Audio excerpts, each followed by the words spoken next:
So start off making some wraps right behind the bead, working my thread down the shank,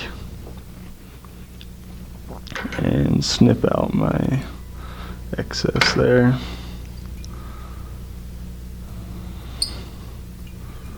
So kind of like a pats, it's kind of frustrating working all this material in there.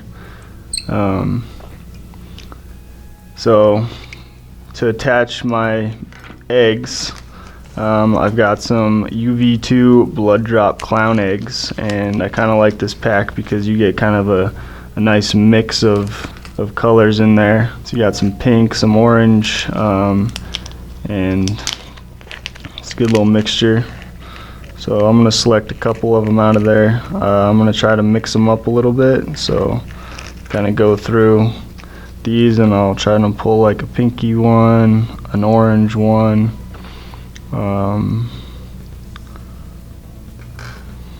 and I usually stick to about four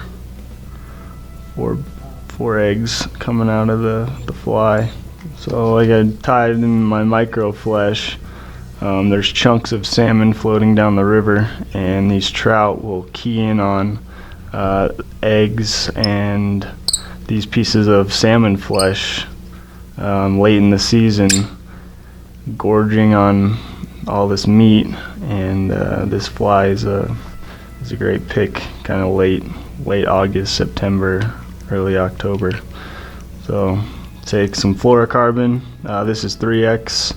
I probably wouldn't go heavier than 10 pound, but I'm just gonna trim out a nice little piece, and then I'm going to thread a bead on there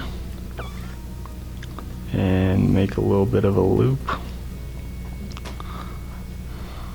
kind of even it up. So there's my first one, and we're just going to leave a little bit, and we're going to tie in both those pieces of the fluoro. Make some securing wraps, kind of even it up. So just hanging out the back just a little bit. And something I've learned is that if you don't kind of go down the shank with the fluoro or whatever line you're tying in and then kind of pull it back over, it's real easy for that line to kind of come out and you just lose a bead off the fly, especially after making a bunch of casts with it. So you do it this way and it holds up a little bit better. You can throw a little super glue on there. I'll probably hit it with some Zap-A-Gap at some point. So I got one in there, and then we're just gonna put a couple more of those dangly eggs coming off. So get that. I'm gonna take my rabbit strip in the flesh color, and I'm gonna tie that down just on the back of the hook here, right at the bend.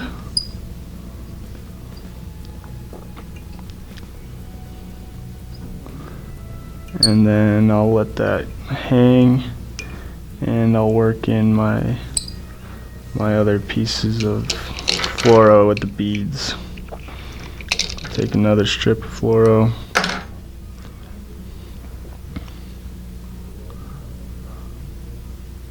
So now I'll take another egg here, tie that one in, and kind of adjust it.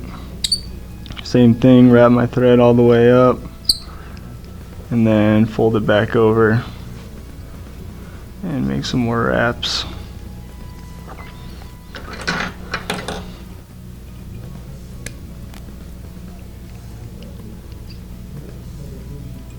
Make a couple loose wraps and then kind of adjust it to where I want, because that rabbit is going to press it out.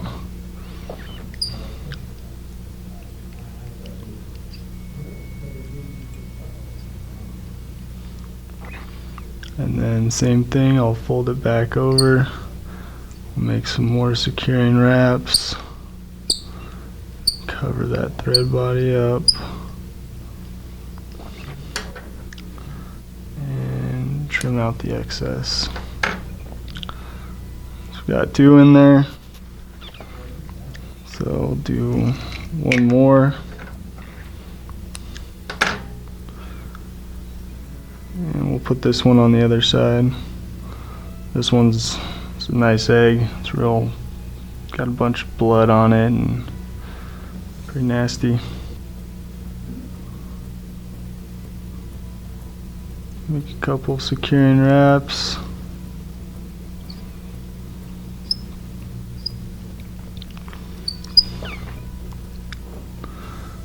And I'll adjust this a little bit.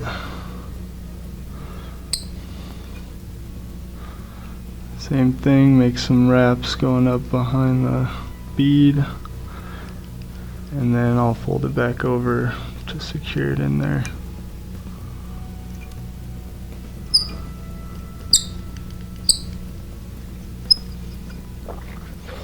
And trim out the excess.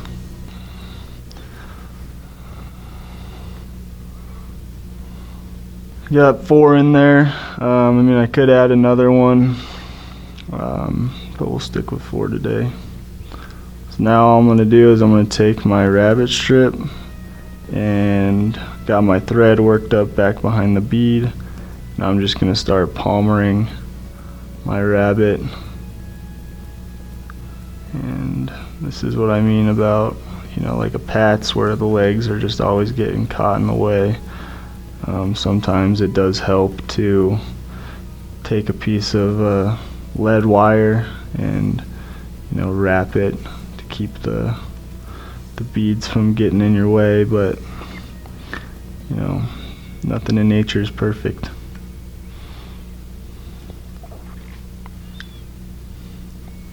Separate these two, wet my fingers, start pulling back that rabbit.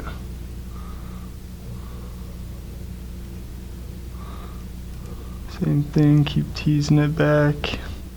I'll even get my brush and kind of work some of those trapped fibers out.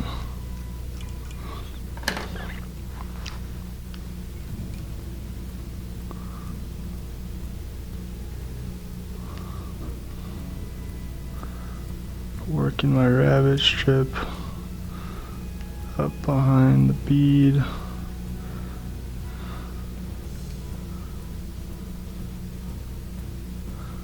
Get one more wrap in there. And then I'll capture it with my thread.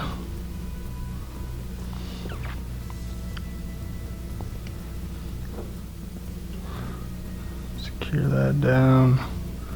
Make some wraps in front. And then trim out my rabbit strip. Same thing, wet my fingers, kind of pull all those fibers back. You can really see it when it gets wet, how they just kind of mix in there with the flesh. Build up a nice little collar here with thread. Make sure everything's secured in there. Comb that rabbit out a little more.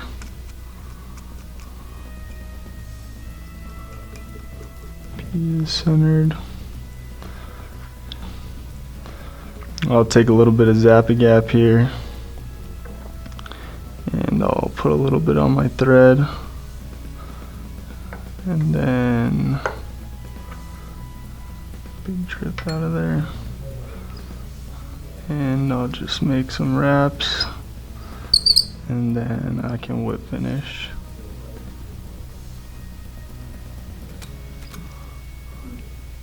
Snip out my thread. There you have it. Jig style choker.